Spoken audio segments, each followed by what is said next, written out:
Hello, this is David Schellenberg and Rachel Oigster, co-hosts of Democrats Abroad's Blue Vote Cafe podcast.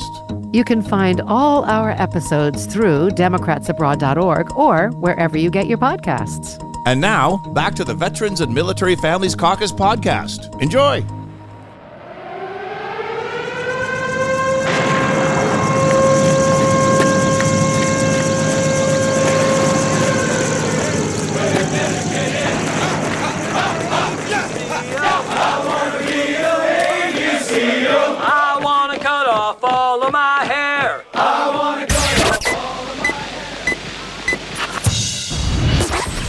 Hi, my name is Key Evans. I live in Guatemala and I vote in New Mexico. Also with us is Michael Ramos. Hey, Key. I'm glad to be back on the air with you. It's always good to motivate our members. We got new pieces, new guests. We got a special guest with us today. But just for anyone listening who hasn't heard us before, my name is Michael Ramos. I'm an Illinois voter. I'm a veteran. I'm a Marine Corps veteran, just like our guest is. And I live in Australia, and I am currently the chair of the VMF Caucus with Democrats Abroad. Happy to be here. Thanks. And our special guest today is Frank Smith. He is chair of the New Mexico Veterans Caucus. Frank, would you give us a quick bio? Thank you for having me on, Key and Michael. I really appreciate it. I am a native New Mexican, Marine Corps veteran. I served for about a decade and then I got out. And I am currently, as you mentioned earlier, Key, I am the chair of the New Mexico Veterans and Military Families Caucus here in New Mexico. Okay. Are you ready for some questions, Frank? I am. Okay. So Frank, I know that within the military-connected community, there are several bills within Congress that are really getting the attention. Some of it has to do with VA benefits, some with VA healthcare, some with cutting VA employee jobs and so forth. But one of the bills that's really got my attention, and I'd like to get your take on this, is the SAVE Act. Now, this is something for all UOCAVA voters, right? Military and overseas citizens. That a lot of people are, raising an alarm to. You have to, if the bill passes into law, you have to register to vote in person. Now, I live in Australia, right? But, that means I got to pay $5,000 to fly home to register in person with a whole bunch of documents and then fly back simply to be able to vote. Are you familiar with this bill, the SAVE Act, that it's already passed the House of Representatives? Yes, I'm familiar with it a little bit. Okay. Yeah, I was going to say, within the overseas community and especially the military community overseas, like I said, it's raising a lot of red flags. And I'm just kind of wondering, what kind of feedback are you getting on this SAVE Act? I know the DNC has been raising some attention to this too. But as far as New Mexico goes, we see this as a super voter suppression bill. And I didn't know if you had a different opinion on this or if we're on the same page. I think that we're on the same page. I mean, proof of citizenship requirements, limit voting, and especially, we actually have it here in the city of Rio Rancho, which is where I live. Statewide, proof of citizenship is not required in the state of New Mexico, but it is for some municipalities and stuff. So that's something that we are trying to work with the state legislature to change on our end. Okay. Yep. Thank you. Frank, I am concerned about New Mexico possibly moving towards red in next year's elections. I follow Michelle Lujan Grisham, Martin Heinrich, Ben Ray Lujan, Deb Holland, and every post I see that they make on social media, comments after comments after comments. Get all Democrats out of New Mexico. This is why we're so corrupt. This is why all these horrible things happen. Do you see any possibility New Mexico historically switches parties for the governorship every 8 years. And next year is 8 years.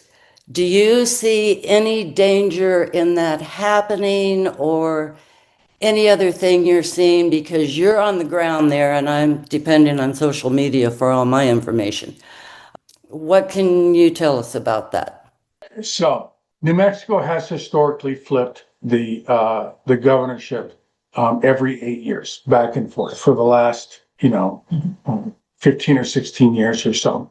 And I think that we have first of all, we have a very strong field of Democrats that are running, led by Deb Haaland, former Secretary of the Interior, and she's very popular in the state. She's going to be a very difficult candidate, I think, for anyone to beat. But Trump carried the state of New Mexico by 12 points 4 years ago. I'm sorry, he didn't carry it. He lost by 12 points 4 years ago. And this last election, he only lost by 6 in the state of New Mexico. So there is certainly some movement away from the Democratic Party, I think. And the Republican Party has made inroads, in the last 4 years, the last 8 years.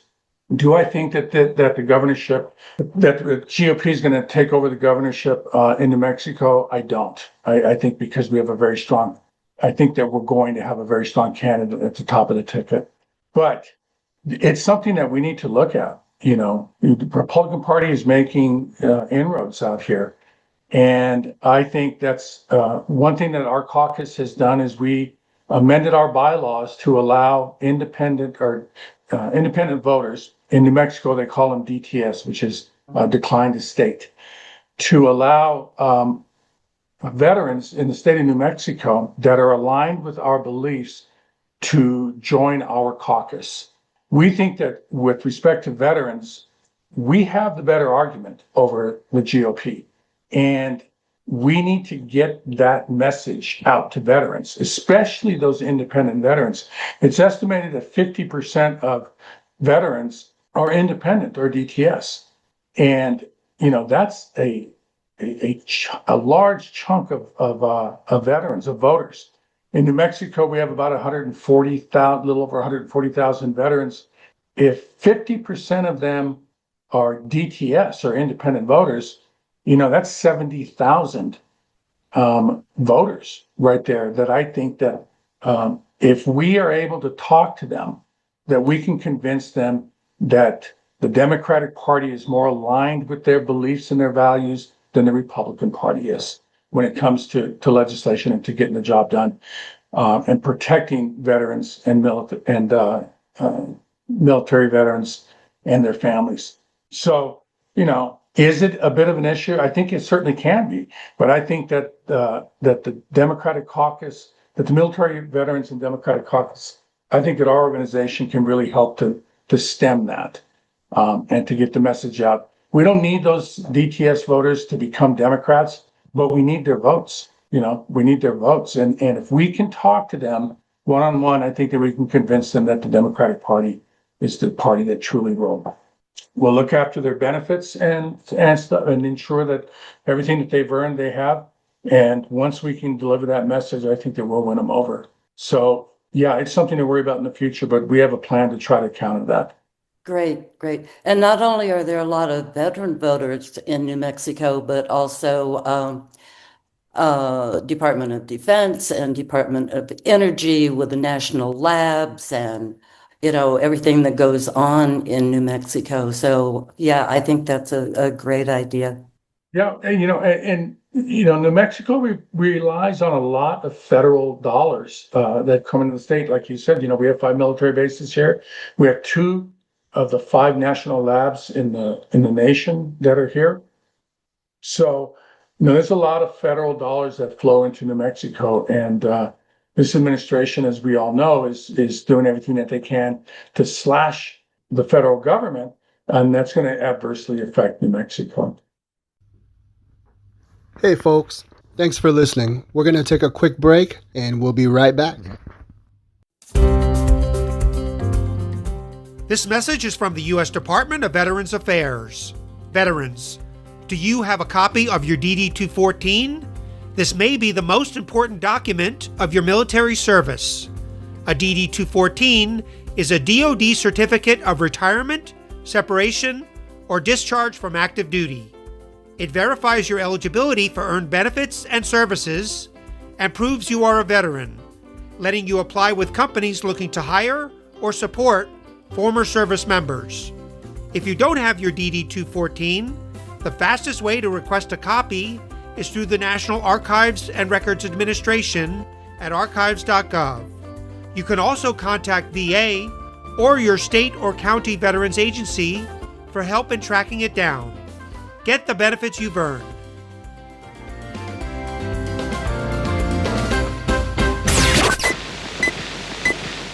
Thank you, Frank. Michael, you want to go ahead? Yeah, sure. And let me switch gears here for a minute. Yeah, Frank, I'd like to pick your brain on two different things here. One of them is ICE and especially military-connected deportations, veterans, service member spouses, and so forth. So part A is I want to ask you, what are your thoughts on all this happening right now? And then the second question I want to ask you is it revolves around, I guess, the local candidates that are running. I had seen previously, I think in your guys' newsletter, Chris Adile running in Albuquerque District 3. We think he's great. We've followed up and, we've actually put out an endorsement for him from our caucus.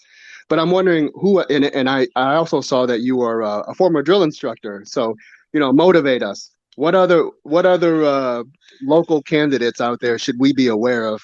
Let's fire up that enthusiasm. Who's somebody we can get around, whether it's the Santa Fe City Council or whatever. So part A, related to deportations, and what are your thoughts on all this happening right now? And part 2, local candidates. Who can you put a spotlight on that we should be aware of? Yeah. So first, the deportation issue. We're trying to get a resolution passed by the New Mexico legislature to recognize that there is an issue with where veterans can be deported, and because maybe there's an issue with their status or something like that, and we just think that it's egregious that anyone that has served our country honorably is not granted immediate citizenship once they're discharged or released from active duty. So that would be one thing I think that we would that we could address and stuff. So, and then when you talk about local candidates, we have a lot of really good candidates that are either veterans or their family members of veterans. You mentioned Chris Cedillo. Chris is a retired Navy enlisted person, native New Mexican here. He's running for Albuquerque City Council. We have Deb Haaland, who's running for governor. Her father was a Marine Corps veteran, won a Silver Star. And when you read the citation, the guy is a combat hero. Her mother was a Navy veteran. So both of her parents are veterans. We have Harold Pope, a state senator, who's an Air Force veteran. Deb Sarignana, a member of the State House of Representatives, they carry a lot of she's a representative out of Albuquerque. So a lot of we have a very good, cross section of veterans and military family members on the Democratic side of the ticket, especially here in New Mexico. So those are just a few that are either veterans or their family members of veterans and stuff. So yeah. Okay, yeah, thank you for that. And by the way, if the state legislature does pass that resolution that you were talking about, please let us know. We'd like to highlight that as well. That sounds like a great thing. Okay, yeah, and we tried to get it through last session. It did not. We weren't able to get it through. But we're going to reintroduce it again and see if we can get it this next session. All right. Key, I'll throw it back to you. I'm sure you have more questions, Michael, because you always I do. You want to keep going. Please do. Yeah, sure, absolutely. Frank, the VA, with the original administration plan of cutting 83,000 jobs, now they've said, 30,000 jobs through attrition. What are your thoughts on this? Like, how has the VA been impacted within New Mexico that you're aware of? Like how many jobs have been cut? Are people complaining about services or what? Because there is an impact for those who are overseas and service connected and trying to get their claims through. We've been impacted, but how is it in New Mexico? What are you seeing there? So right now in New Mexico, our VA is doing fine. I have to tell you, I get my health care through the VA. My family, my entire family, my wife included, they get their medical services in the civilian sector, and the VA is far superior than what my relatives go through in trying to deal with the private sector. So right now, things are still good. We have, I think, a very, very good VA system out here, VA medical center. And so right now, things are still okay. I just went to a VA medical center town hall about a week and a half ago. There were probably 300 or 400 veterans there, and they had all the leadership from our VA medical center there answering their questions. Just an open town hall. Ask whatever you want. And the general consensus was that the care is exceptional. It's very good. The concern is what's going to happen tomorrow, what's going to happen in the future. You mentioned it, obviously, the current administration was looking at slashing 83,000 jobs or so. Now they're going to do it around 30,000 or so through attrition, but that doesn't also take into account that a year ago, the Veterans Administration was saying that they needed 35,000 more employees, that they were short 35,000 employees. So really what you're talking about is a shortage of 60,000 employees at least. So the cuts are coming, and this big bill that the current administration just passed on the budget and stuff, that stuff doesn't take effect until after the midterm elections. So people are not going to see the pain now before the elections. They're not going to see it until after the election. So, but I will say that it is on top of mind for the veterans here in New Mexico. It's one of the things that, even though the bill is passed, and even though at this point it could be water under the bridge, people are very concerned about it, and they're taking to the streets, and they're out every Sunday at the main entrance to the Veterans Medical Center. There's a protest, Save Our VA, and it's been going on for the last 4 months, and it'll continue going on, I think, for until the midterm elections. So yeah, it's right now the effects are not being felt, but they're coming down the road, and we're aware of it. So we're doing what we can to prepare for it. Yeah, thank you for that, Frank. I'll make one more comment before we close out and wrap up. One of the things that was brought to my attention was the recently enacted the one big beautiful bill that Trump signed into law on the 4th of July that cuts Medicaid and kicks millions of people off their health care. Anyway, within that bill is the RECA, right? The Radiation Exposure something fund. And I know this affects a lot of people in New Mexico. So for our listeners who aren't aware, I guess it was the Trinity Project, right? From all those years ago, that atomic testing, and the government didn't warn anybody, they didn't evacuate anybody. So everybody who was, quote, downriver or downwind, is getting the health effects of, this nuclear testing.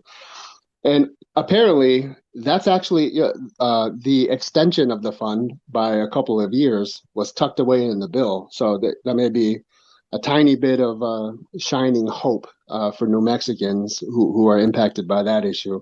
Unfortunately, it comes at the expense of, the Medicare cuts and, Medicaid cuts and SNAP benefits and so forth. But I did want to raise that to our listeners, anyone who is from that area, because I know that in several conversations I've had with some DoD civilians and people who used to live in that area, they're all wondering now, hey, is my cancer connected to this issue? I'm not really sure, but you might want to look into that, the Radiation Exposure Compensation Fund, I guess. But do you know what I'm talking about? Yes, I do.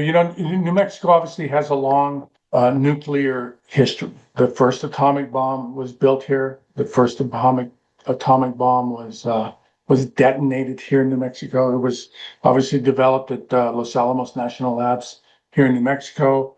Right. It was detonated at the Trinity site, which is in the southeastern portion of the state.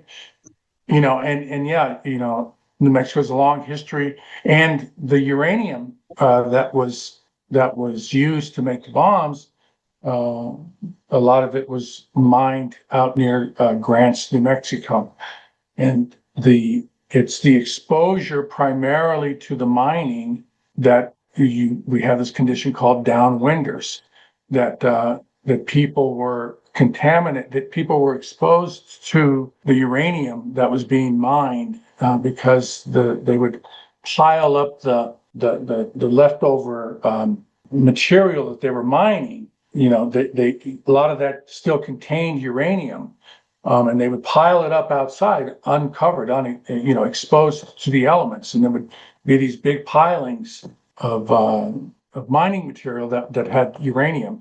And then the winds would come and they would blow it towards Albuquerque.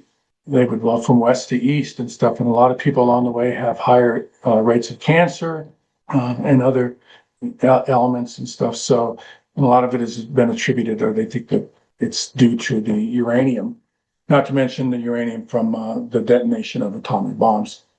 So yeah, it's a big issue here in New Mexico. Now, unfortunately, these were people that were exposed to this stuff, 70, 60, 50 years ago, and up until the 60s and stuff. So a lot of the people have already passed away that would benefit from this legislation and stuff. So it is, it's appreciated and stuff like that, but it was a little late getting in there to where it could actually help people that really truly needed it.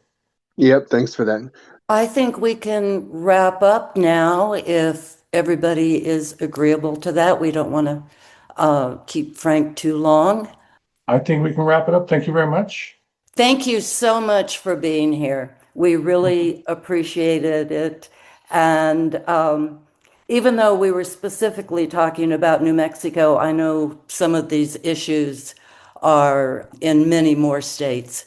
So I think everyone will gain something from listening to this. Thank you again. All right. Thanks a lot. Okay. Thanks, Frank. Bye. Cool. Thanks for listening, everybody. We'll be back again soon with another episode. This is the Democrats Abroad Global Veterans and Military Families Caucus podcast. Ciao.